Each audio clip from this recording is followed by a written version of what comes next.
Hello and welcome to Good Evening Britain, a Force for Good's weekly show coming to you live from our studios here in the heart of the great British city of Glasgow. With me, your host, Alistair McConnachie. We are broadcasting on all our digital platforms throughout the United Kingdom and across the world. We're bringing you quality pro-UK comment and analysis every Wednesday from 7 until 8 p.m.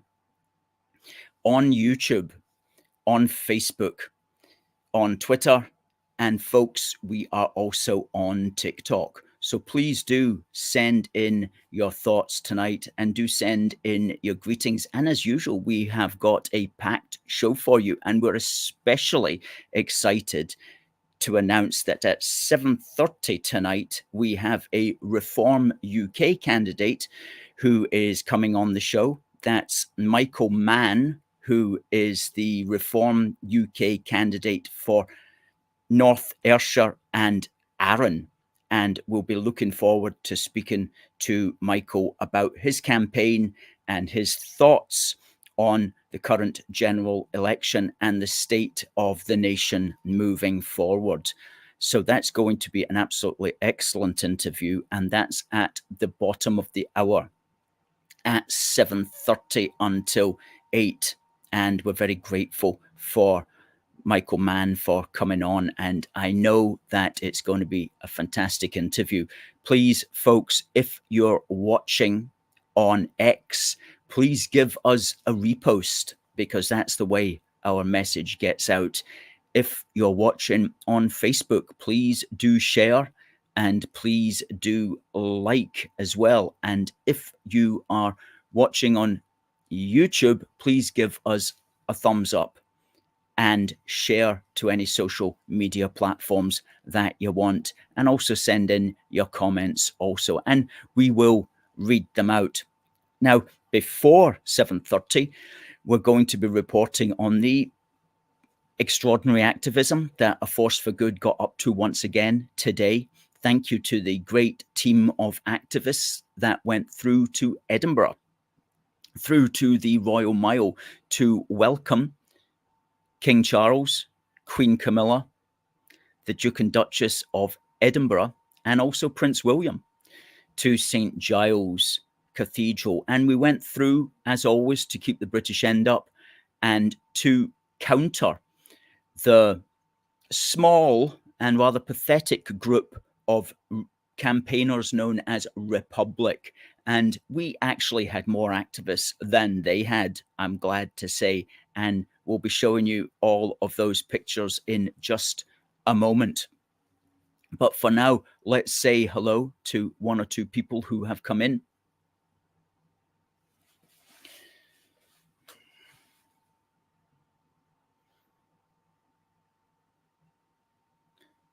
Debbie says, good evening.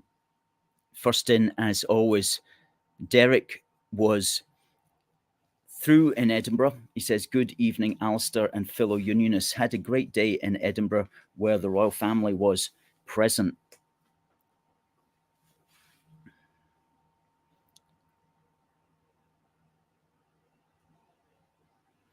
We were there to show them that King Charles is our king indeed.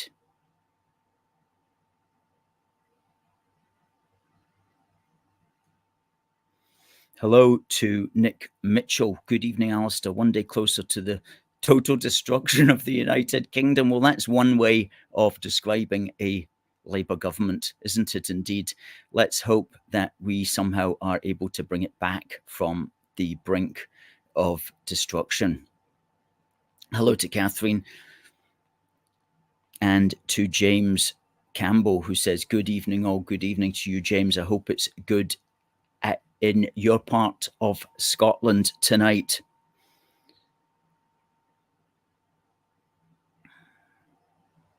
Good. Well, let me begin by giving you the lowdown on our activism. Now, we were alerted about 4 or 5 days ago that the London-based campaigning group that calls itself Republic was going to be holding a demonstration in the Royal Mile today, this morning. And the reason for that was because the King and Queen are in town. They're in Edinburgh for this week. They have what they call a Royal Week in Edinburgh, usually the first week of July, where they also have a garden party. And they also have a service called the Order of the Thistle, where they confer the Order of the Thistle on some notable person. And they were conferring the Order of the Thistle on Prince Edward today, otherwise known as the Duke of Edinburgh. And they were also conferring a similar order on Queen Camilla. And so the Republic group thought that they would campaign against that with the same old tropes that we always hear, which is like, oh, the monarchy's undemocratic, or, oh, the monarchy is a symbol of inequality, you know, that sort of stuff, none of which really hold up when you think about it. Because think about it, how can the monarchy be undemocratic when tomorrow of all days, we are going to be engaged, all of us who choose to be engaged are going to be engaged in the greatest exercise of mass democracy in the United Kingdom in the last 5 years. And I don't see how the King or Queen or Prince Edward is standing at all in the way of that. And so that's not the question, really. The question is, can the monarchy exist within a democratic society? And clearly it can. The monarchy is not incompatible with, and is indeed perfectly compatible with, the political system of voting, otherwise known as democracy. And, you know, there's more to a nation than simply how it manages its voting system. There's more to a nation than simply what you might just call the democratic system. A nation, if you believe in the idea of a nation, it has a culture attached to it. It has a history attached to it. It has a heritage. It has a constitution, a way of doing things, a political way of doing things. All of these things come together and they give the nation a personality, they give it a color, they lend to it pageantry, and they also connect the nation from what's happening in the now right back into what was happening in the past. And that's called giving the nation a sense of continuity, a sense of historical structure, a foundational story. And the monarchy provides all of those things in spades. And as we never tire of saying, of course, the British monarchy and King Charles himself is a direct descendant of Robert the Bruce. And the British monarchy that we have today came out of the Scottish monarchy, because back in 1603, when the English Queen Elizabeth I died without any children, the English needed a king or queen, and they cast about, and they found, of course, the ancestor, which was James VI, who was the king in Scotland, and he became also the King of England at the time. His mother, Mary, Queen of Scots, always believed herself to be the rightful Queen of England. And of course, Queen Elizabeth famously disagreed with that, and things were not to end well for Mary, Queen of Scots. But as we always say, in the fullness of time, her son did indeed inherit the English throne. And he was always very keen to call himself King of Great Britain, which is how he is styled in the King James Bible. King of Great Britain. That's why we always call him James VI of Great Britain, because that's how he liked to be styled, King of Great Britain, the sixth king in the territory, which by then had become the sixth James in the territory, which by then had become the realm of Great Britain. Just as Queen Elizabeth was the second Elizabeth in the territory, which by that time had become the realm of the United Kingdom. So that's just a little bit of backstory. I don't think any of the sorts at the Republic gathering, I don't think all 12 of them would have been particularly interested in that, because I don't get the impression that they really care too much about those sorts of subtle elements of the national story. They're only interested in just some kind of pure democratic way of looking at it. If you're not elected, you're somehow not eligible. But of course, that's not how a nation itself works. A nation needs its culture, it needs its pageantry, it needs its history, and it's worked very well for the United Kingdom. And tomorrow we will have our 75th general election since 1707. Since the Union of Parliaments, tomorrow will be the 75th ever British general election. And how is it going to go? Well, we'll be talking about that, no doubt, with our guest, Michael Mann from Reform UK, at the bottom of the hour. Now, let's have a look at some of the photographs which we took. Now, let me give you some backstory. When we arrived, the police wanted us to be on the other side of the street from the small Republic group that were there. Last year, in fact, when this picture was taken, the people with the yellow boards, that's the Republic group, they managed to get right outside St. Giles, prime position. And a lot of people thought that's not really right, that they should have got that space. And I don't know if the authorities looked into that, but this time round, they did not get that space. They were deliberately moved 100 yards down towards the palace area on the side of the old Scottish Parliament. And we were asked to stand on the opposite side. And indeed, glad to see, and the Daily Express did an online article, which I'll just bring up here, which is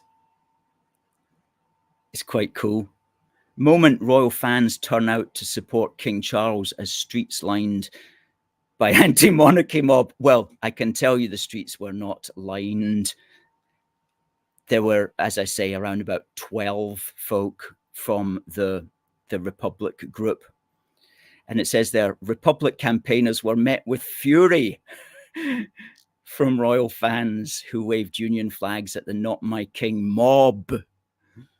Well, there was no fury. It was actually fairly good-natured, I'm pleased to say.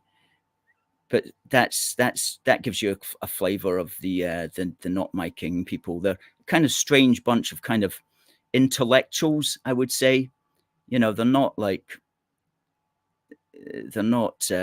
anything more than just kind of strange intellectuals.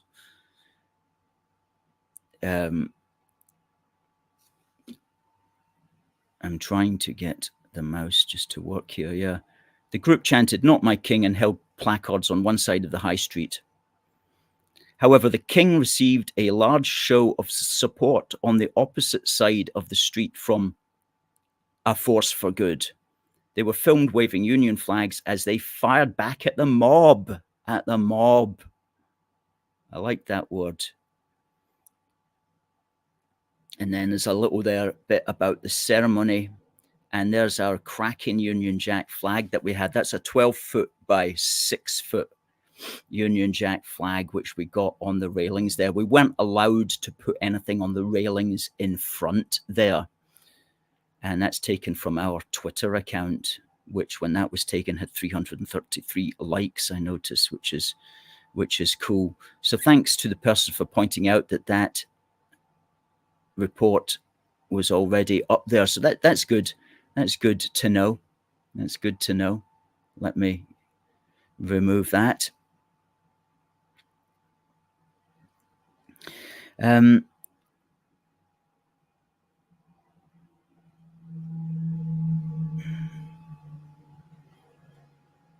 Lee Gold says he's voting for Reform UK tomorrow.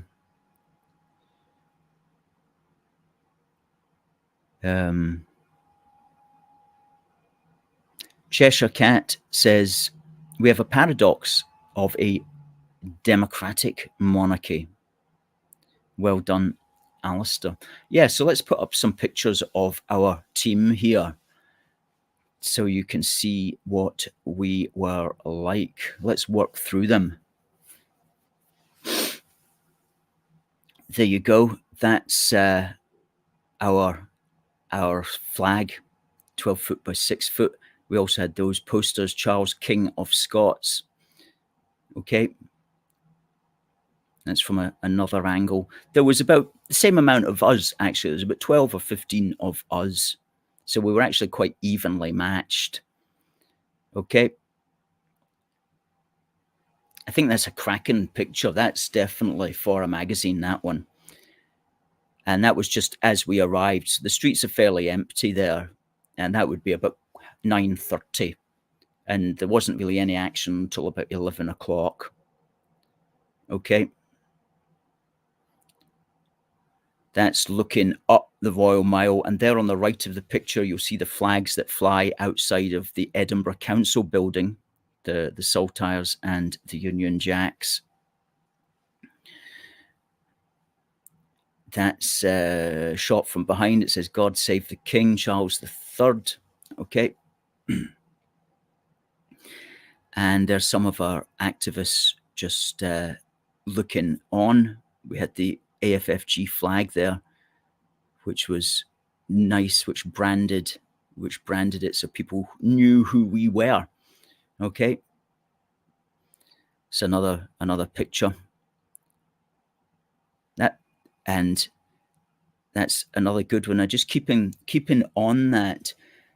By the time 11 o'clock rolled around, three big limousines came up with maybe 2 or 3 minutes space between each of them. And the first one was Prince Edward,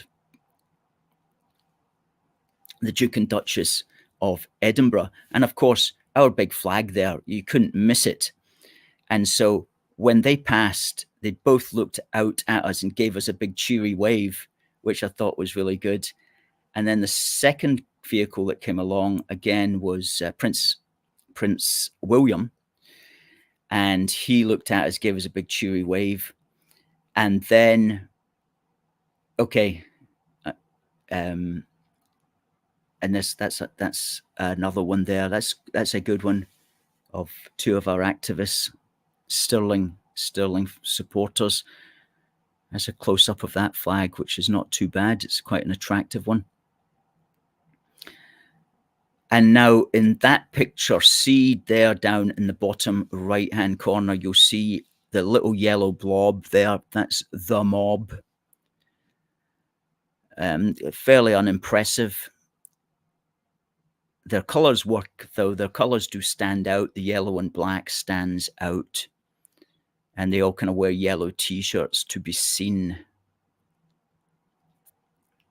But all they were doing was looking at us. That's that flag again. That's a good shot. Good. Okay. There we go. That's 1, 2, 3, 4, 5. That's 7 of our guys there. Thanks for all you folk for coming along as well. It was really, really good. Okay. That's another shot at the same time. These posters, let me tell you about these posters. All the tourists that were there wanted to get their picture taken holding one of those posters. I mean, it was just like constantly we were taking photographs. Tourists would come up and they would take that and like give us their mobile phones so that we could take a photograph of them. They were delighted. The tourists loved it. Absolutely. Okay. And it's quite a good stylish shot of our flag. Thanks to Lizzie for holding that one. Okay. And so what then happened was the King and Queen came up last of all, and you could see them coming up. They saw us, and again, they gave us this big, like, cheery wave. And then the second they passed us, they looked round at the Republic people, and they gave them like a big wave as well. Both of them like leaning in to wave at the Republic people, which I thought was really funny. While the Republic people were chanting away their silly slogans. But I mean, to be quite frank, I'm making too much of them because, as I say, there was only maybe 10, 12 at the most. And they were certainly outnumbered by all the normal people, as I like to say. Good. So that was today. So that was up until noon, and then we came back here and prepared for the show. And I see that our guest is in the green room, and we'll bring our guest on at 7:30. Somebody pointed out to me today that it's 100 years since the general election in 1924, when famously the Liberals, as they were known then, were wiped out, essentially wiped out. And that was also the year that Winston Churchill lost his seat in Dundee, and he had been the candidate, the MP in Dundee for 14 years, and he lost to the Scottish Abstentionist Party, which was a very interesting election. Books have been written about it. But after 14 years, he lost at that election, along with an awful lot of other candidates who were effectively wiped out. The Liberals got wiped out 100 years ago in the 1924 general election. So people will be wondering: is any party going to be wiped out this time around? Is it going to be a rerun for a different party 100 years later? Interesting thought. Interesting thought.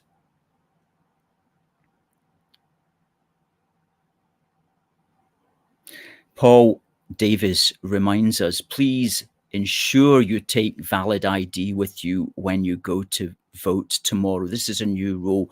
Could be very easy just to wander over to the polling station. By the time you get there, you've forgotten your passport or your bus pass or anything like that. Even if your ID is out of date, so long as the picture resembles you, and so long as the name and address are still correct, then you can still take an ID, even if it is out of date. And if you've just received your postal vote and there's no chance of getting it into the post in time, you can take it along to the polling station and hand it in at the polling station, or you can hand it in at your local council. However, if you're registered to receive a postal vote and you've not received a postal vote, you can't, unfortunately, vote in the polling station. You know, you can't go into a booth and vote.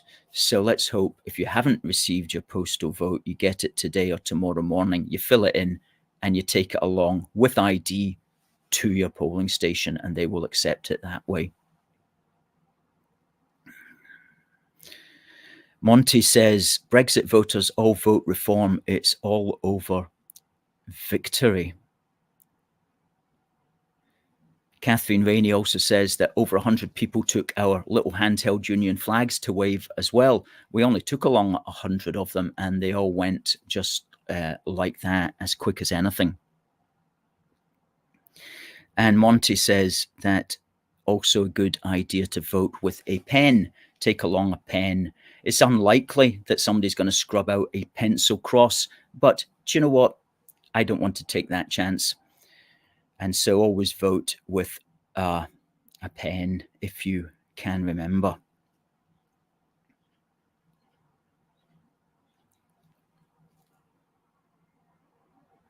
James says, why do this Republic group think they can achieve anything? God save the king. Well, they think they can achieve something this time round because they were very silent during the late Queen's reign, and they seem to believe that with a new king, before he has got fully established, now's the time to start to try to undermine him. But I don't think that, well, they're not going to be successful. But something that is very interesting about Republic is it's a very well-funded organization, and it has people on the staff full-time activists. Okay, so there is a lot of money. If you want to mess up the country, you're not going to be a poor man.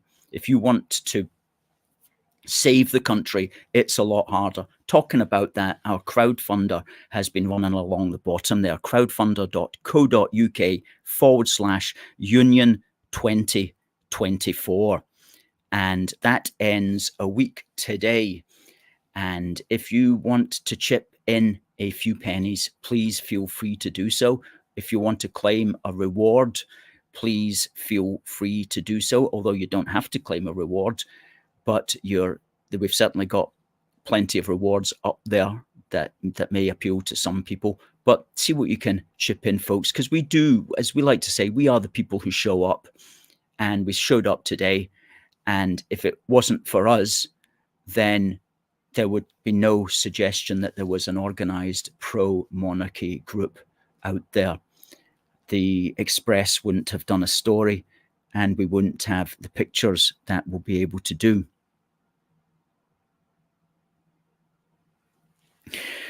Okay, well, we're going to bring in our guest, and let's see if we can work this one out. Now, our guest is Michael Mann, Reform UK candidate for North Ayrshire and Arran, and we're delighted to have him on board. So, folks, I'm going to just bring him in here. Please say hello and send in your questions as well for Michael.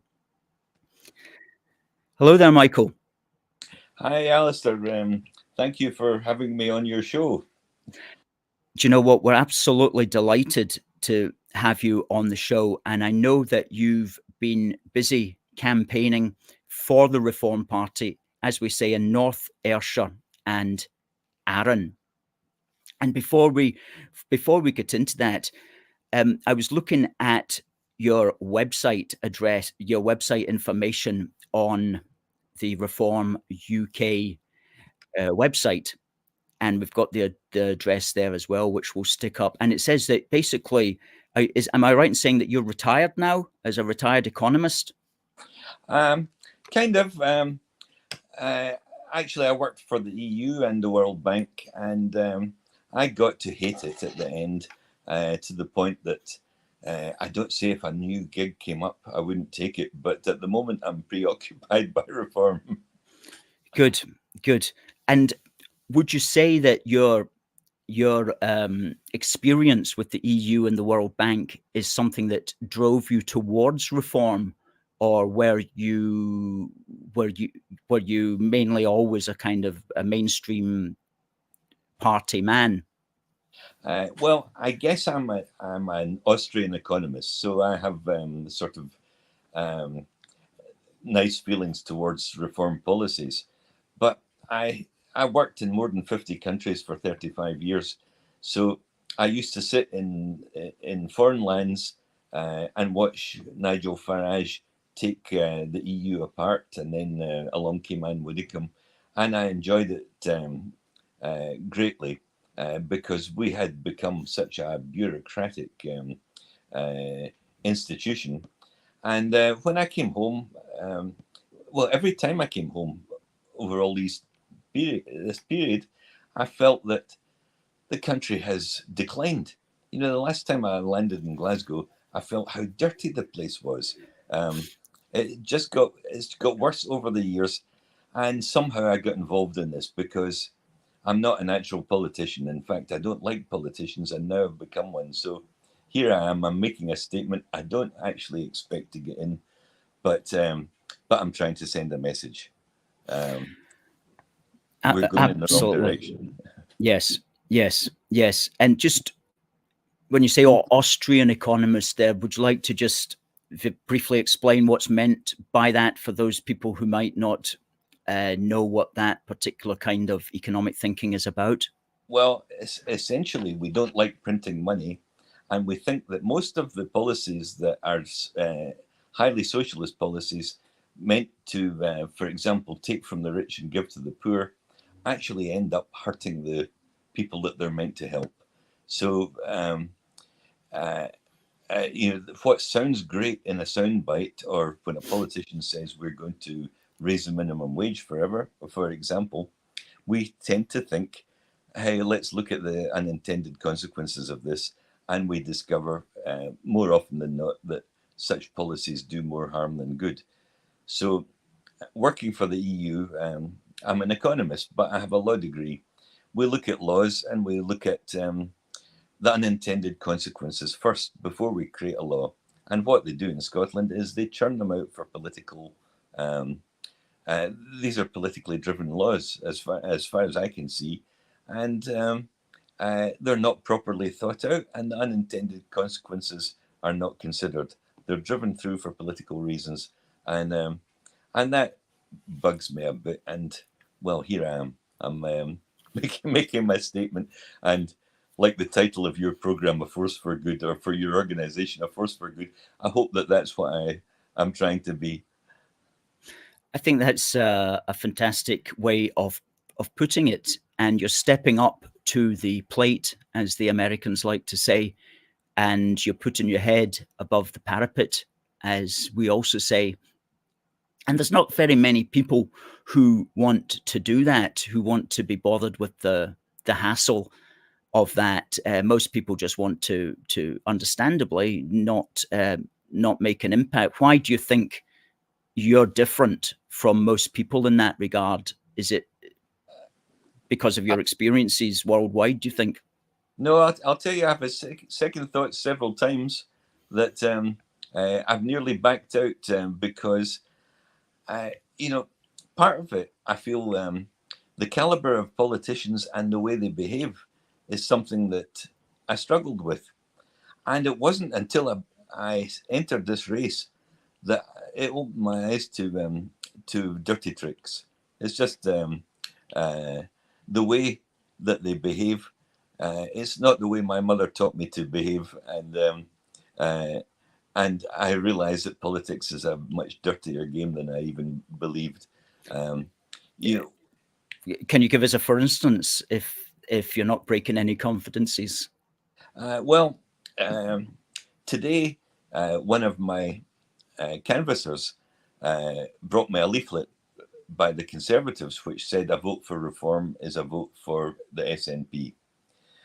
Because our deputy leader in Scotland had once been a member of the SNP, but he changed his mind. He joined Reform a long time ago, and it says in one of our position papers, we won't have a referendum until at least 2035.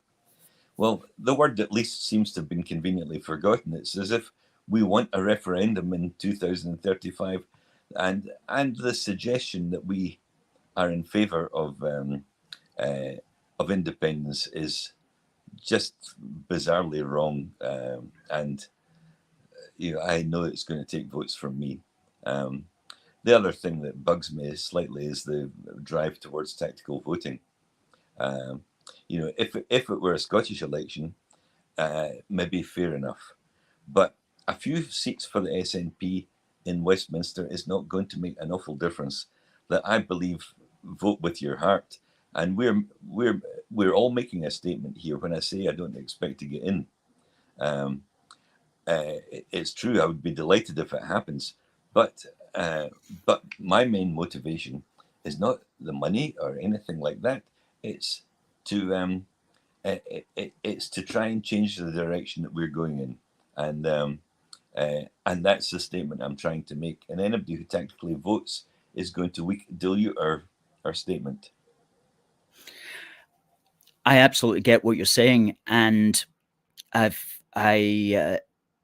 thought that myself. Okay, so a few SNP people get in at Westminster. They don't really have any power there. Sure, they have a power to annoy a lot of people on the telly, and you get irritated when you see them standing up at Westminster, and they've got the power to annoy in Westminster, but they don't have the power to actually mess up the country at Westminster in the way that a Labour or a Tory who's a member of the government can do. And so there is that. Although I suppose what they can do the more of them who get elected, then they make all that money. And in a roundabout way, that also comes into the SNP coffers. So the fewer of the SNP, I suppose, the better in that regard. But as far as actual political power is concerned, they don't have very much at Westminster. But I do agree that when people vote for reform, they're definitely making a statement about specific policies that they do believe in.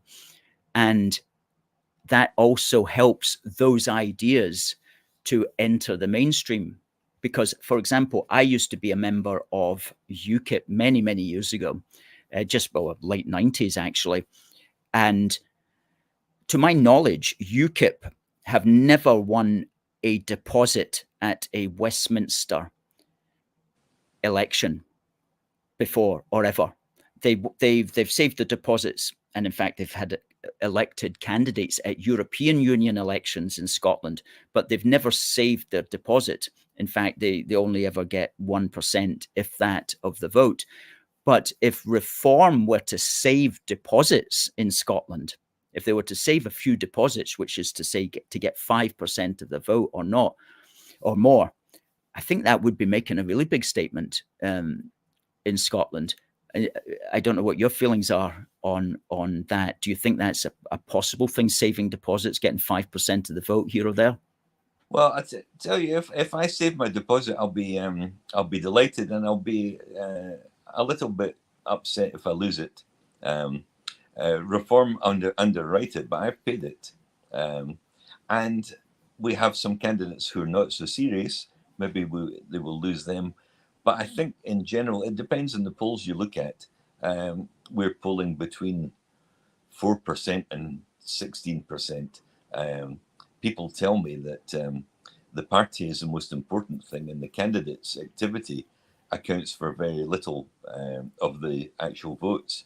But so I think Nigel's efforts have given us such a boost that we should, most of us, I hope, save our deposits.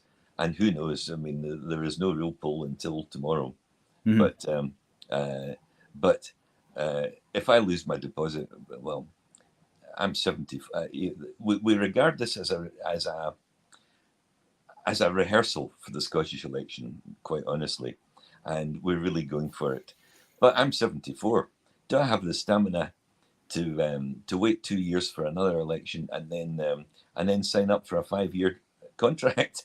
I'm not sure, but I've been bitten by the bug to some extent, and I like the fact that when I go out with leaflets, I expect people to be hostile. I expect lots of rabid SNP supporters to be hostile to me, but it's quite the opposite. I swear that every second, more than 50% say, "Oh, great, good to know we have a candidate here, and I'll vote for you." I honestly feel we have a big silent base of supporters, and who knows how it will turn up in the day. That we canvass areas where we expect Reform supporters to be, but they are nice to us. It's a fact. That's right. The greatest asset is Nigel Farage, of course. Now, we, a Force for Good, we have regular street stalls in the heart of Glasgow, in Argyle Street. And last Saturday that we had a street stall, and people who come up to our table, I suppose, are going to be of a certain type. But you get into conversations with them, and virtually everybody who came up to our table, and that would be in the space of 4 hours, and the people that we spoke to about who they're going to vote for, it was all Reform, and it was from the most unlikely people as well in some cases, people you would not expect because of various things here in Glasgow, and various football supporters and stuff like that, all voting Reform as well. So when there's a guy in a Celtic top telling you he's voting Reform, you're thinking, hello, as Nigel Farage would say, there's something happening out there. You know what I mean? So I think that, of course, Scotland's completely different from England because we've got this major fourth party, the SNP. And so new incoming parties such as yourself are not going to do as well as they do in England, just because there's less to go round, as it were. But I do think that you could well save deposits, and I'm not saying that you will, because I know how hard it is for an incoming new group to save a deposit. I mean, 5% of the vote is a lot. So if you got that, that would be astonishing in my view.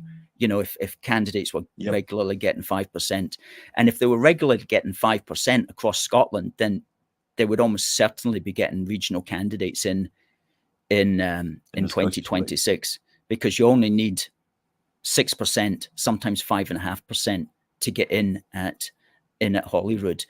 And again, because people have got 2 votes at Holyrood, then they can vote however they want on the first go, and then on the regional list they can take a liberty and vote for something unusual without knowing that it's not going to harm their first choice. So yeah, it's going to be extremely interesting.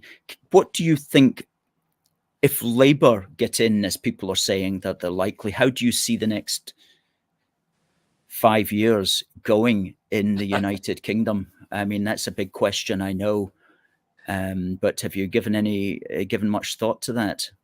Well, I guess that we're expecting taxes to rise to the extent where I have a dilemma. Do I continue this little making a statement game, or do I sell my house and move somewhere sunny? And of course, I love my home. I don't like to be driven out by the politics of it.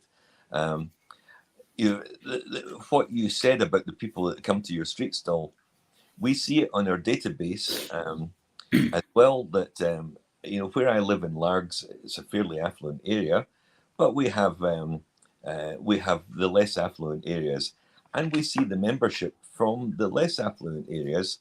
So when I go out leafleting, I tend to go to the houses of what I think are Conservatives, but I discover that there's plenty of Labour supporters switching to us. And what we thought was older people would support reform, quite the opposite. Young people are coming to us in droves. So it's quite good fun that when people say they're supporting you when you didn't really expect them to, and that's gratifying. There must be something, but of course the tax raising the tax threshold to 20,000, the starting point, is a big impetus for lower paid, and even for middle paid. It puts a chunk of money in their pocket, and people seem to appreciate that.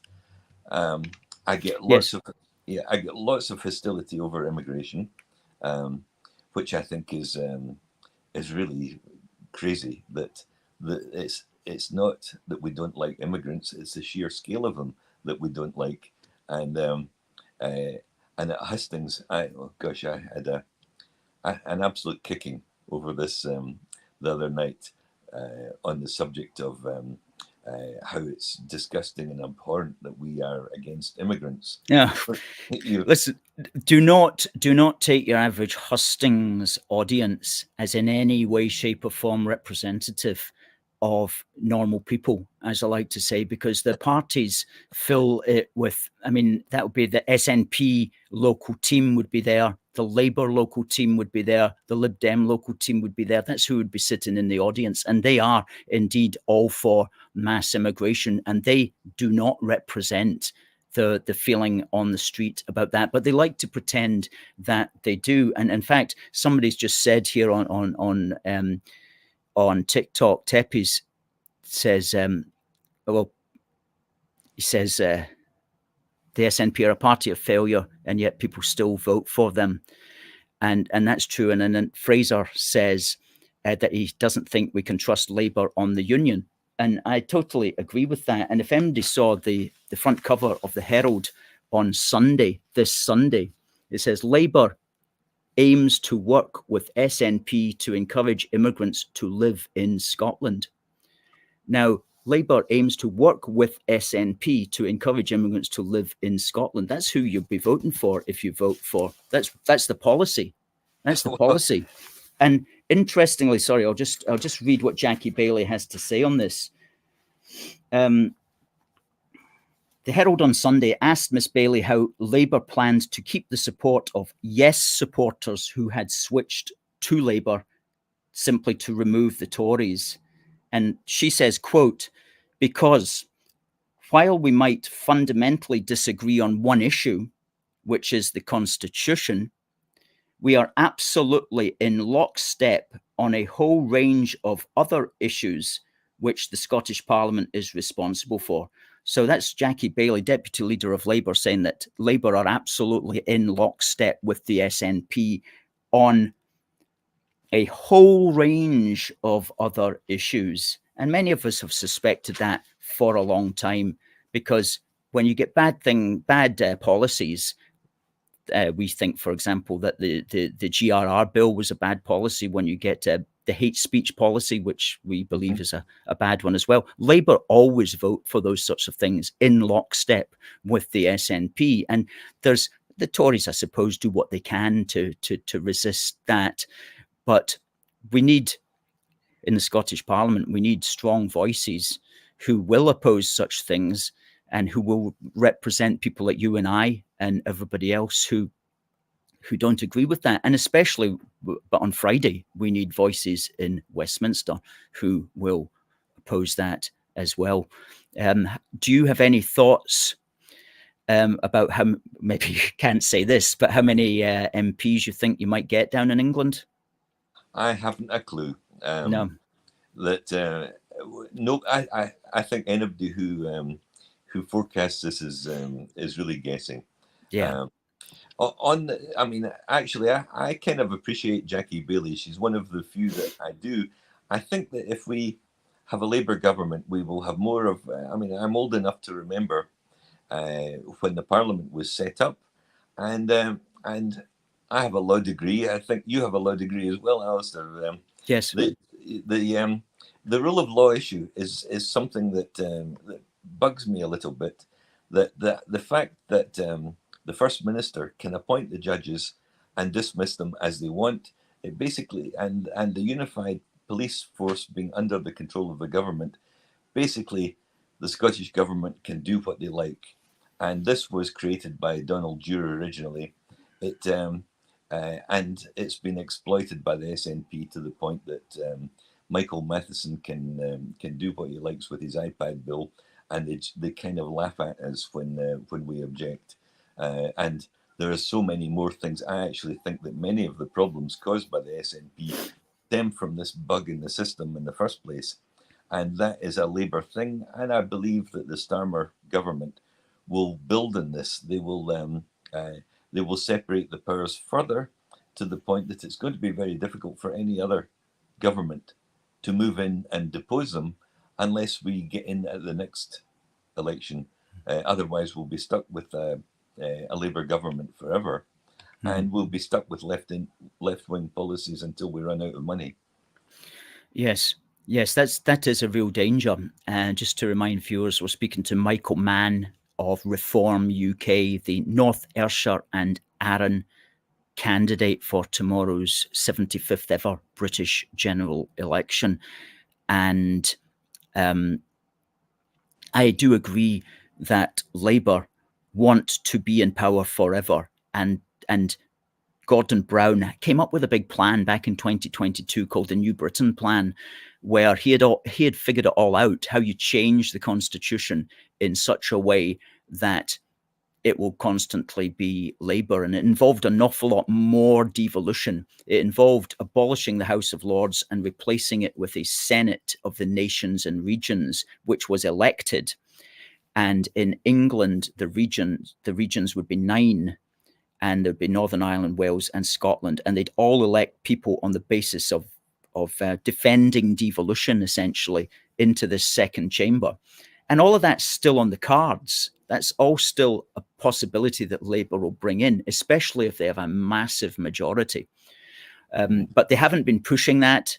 They've just been saying at the moment, oh, we're going to reform the House of Lords regarding how much you get paid and how often you turn up and what age you need to retire and stuff like that, which generally is not that controversial. But that big controversial one about scrapping it and replacing it with another elected chamber is still on the cards, and it could still happen. And if that happened, that would essentially be dissolving the United Kingdom. I mean, it would be just dissolving it into this crazy federal state that would look like something from medieval Europe, hundreds of years ago when they had all these little duchies and things like that. It would be impossible to actually govern it as a unitary state. And I think that's part of Brown's plan.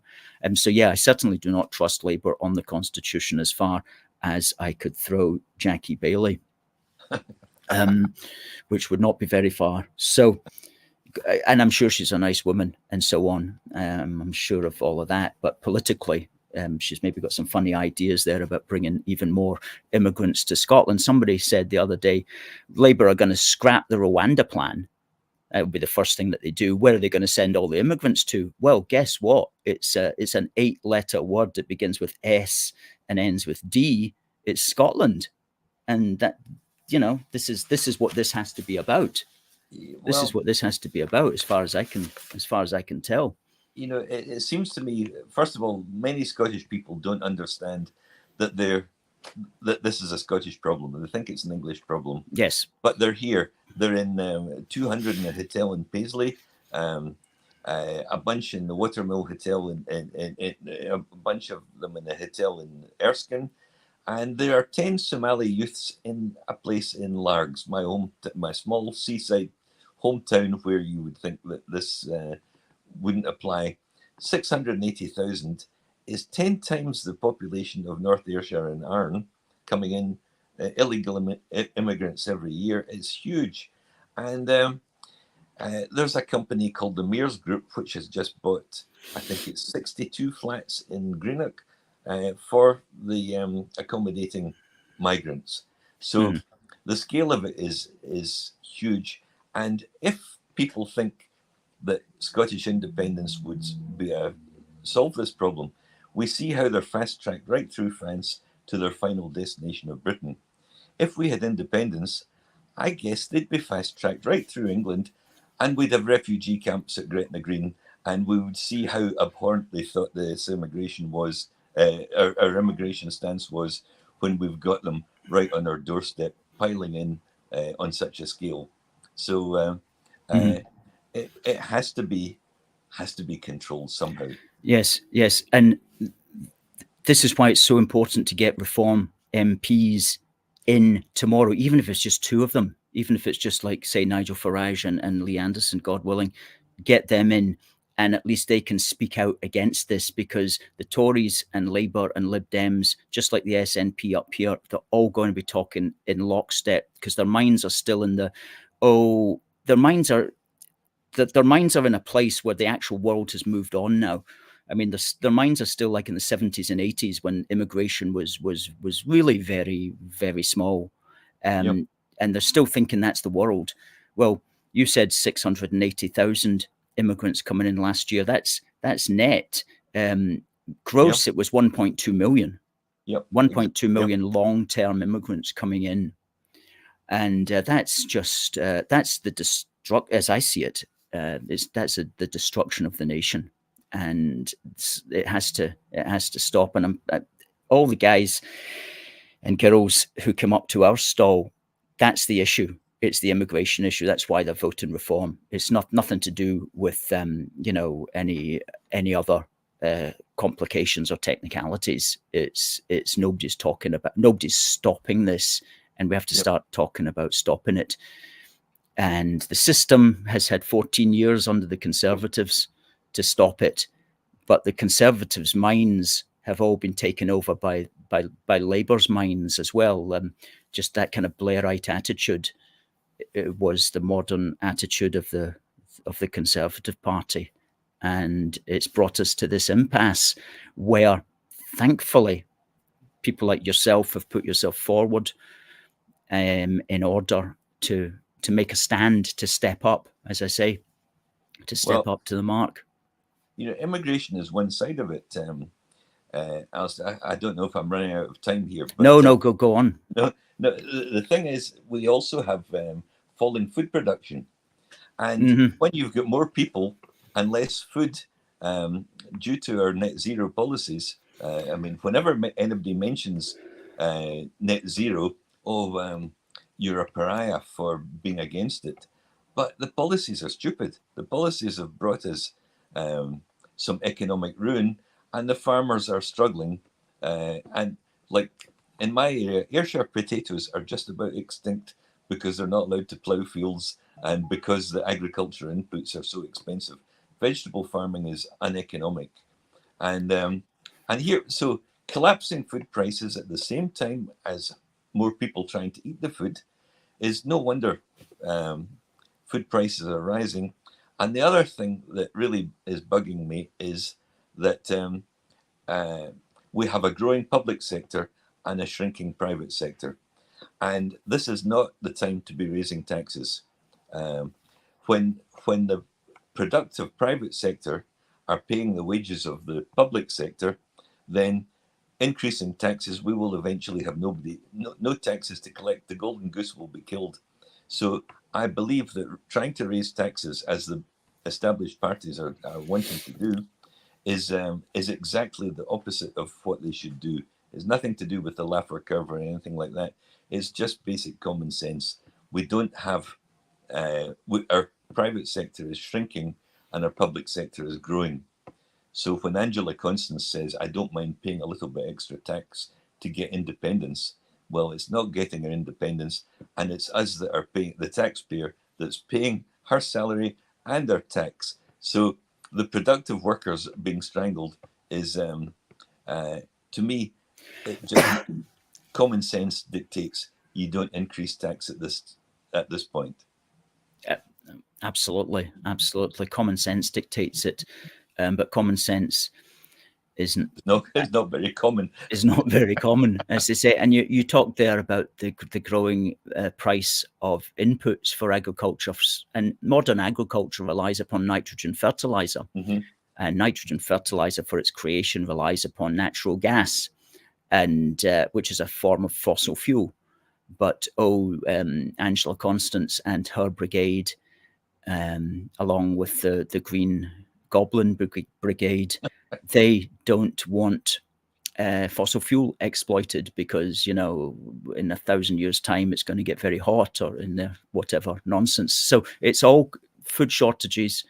It's all linked into energy shortages as well, which is all linked into this net zero myth. And I think among some people as well, that'll be why they're voting for reform. Because in my view, net zero is just another one of these crazy myths that's been got up that serves some people very well in academia and science and politics also. Good. What are you going to be doing tomorrow? Do you have any plans for election day?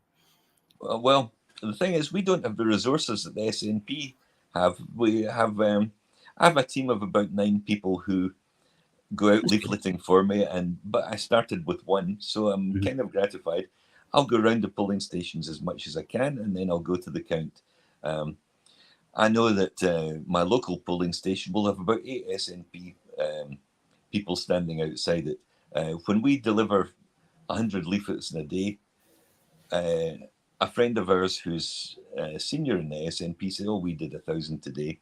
We're doing our best, but we're growing. We're growing from no resources and kind of enthusiasm of the little group. So, so I know, I felt I'm a lone voice in this area, but that's the moment that Nigel declared, our database doubled. It just went a bit crazy, and suddenly asking people to go out and deliver leaflets for you, it's a big ask. People don't really want to do it, but now yesterday we had 10 out. We delivered 2,500 leaflets. That's and we have 31,000 houses in our constituency. It's scratching the surface, but it's a step forward, and it's growing. It's really growing. It's a new era. It's a bit like when SNP went crazy at referendum time. We're growing so fast. Yes.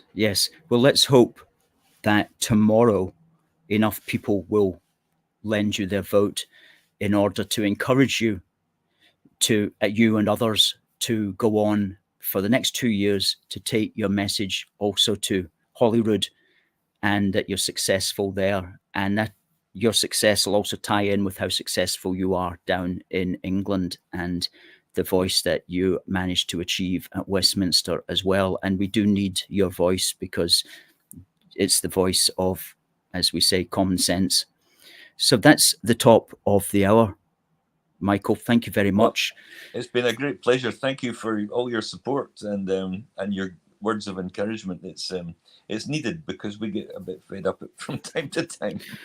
Oh, understandably so. And you mentioned you had 9 people helping you. Well, I'm quite sure that's more than the Lib Dems have got. I'd be surprised if the Greens in the Largs area have 9 people. I'd be surprised if the Tories or Labour even have 9 people. The SNP may have more than 9 people, because they're sometimes a bit fanatical. They're driven by this big idea, independence, and so that does drive more activists to them. Whereas the other parties are more cerebral, and they don't have that. They're concerned about other things. Whereas, so it's not surprising that they might not have as many activists. But so I'm impressed that you've got as many as that in Largs of all places. So beautiful little Scottish town, coastal town, well known for its ice cream as well. So hopefully you'll be able to have a celebratory ice cream this weekend. I'll do it anyway, regardless of the result. I think you should. I think you should, Michael. Yeah. So, folks, that was Michael Mann. And if you are in the North Ayrshire and Arran district, you may want to consider voting for his party. And I do believe Reform are standing in all 57 Scottish seats anyway. So everybody's got a chance to vote for you. Okay, Michael, well, after the election, we'll have you back on again if you'd like to talk about that. You'll certainly be more than welcome, because I know you've got a lot to say, and you're a very knowledgeable man with a very interesting professional history. So thank you, Alistair. Thanks for the opportunity, and love to come back anytime. Great stuff. Okay, good night. Okay, cheers. Bye. Okay. That's Michael Mann. And thank you very much to Michael for all his interesting words and his wise words. Well, tomorrow is the big day. And some of you may be interested to know that our friend and colleague Niall Fraser is having his own alternative election night broadcast. There it is, Niall Fraser's General Election 2024 Alternative Election Night broadcast, which is going to be live streaming on X and also on Rumble. And what does it say along the bottom there? Let's just see.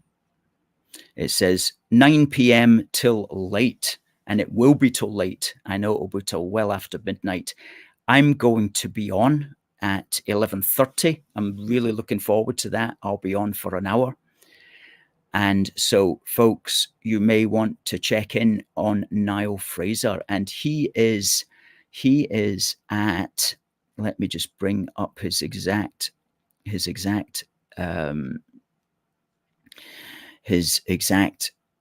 X address. And there is x.com/Niall Fraser 8. That's NIALLFRASER, numeral 8, from 9 till late on Niall Fraser's X and also Rumble account. So folks, do make a date for that. He's got several guests, some faces that you'll have seen before on this program also, and I'll be on there at 11:30, and that's going to be a blast. And Niall's well known for his freedom of speech, so no doubt you'll be hearing all sorts of very interesting and spicy commentary about what is going on. And please also, folks, if you appreciate the work that we do, bringing you these alternative ideas, bringing you these alternative people, and also the physical work that we do, such as today when we were out standing up for the United Kingdom. Please do consider chipping in to us at our British Summertime Crowdfunder, which is at crowdfunder.co.uk/union 2024. The way we do it is we have a month crowdfunder in the summer, and we have a month crowdfunder at Christmas time. And we're not asking for very much. We don't run on much at all. In fact, we run largely on fresh air. And we're trying to raise £1,707 this summer, because 1707 is the Union of Parliaments, and tomorrow is the 75th ever British general election since the Union of Parliaments. Isn't that something? Isn't that something? So what better way to celebrate the 1707 Union than give to our 1707 crowdfunder? It ends next Wednesday at 7:30. Folks, really enjoyed tonight's show. We'll be back with lots of commentary on this show next Wednesday. So for the time being, it just remains for me to say, God bless the United Kingdom and God save the King. See you next week.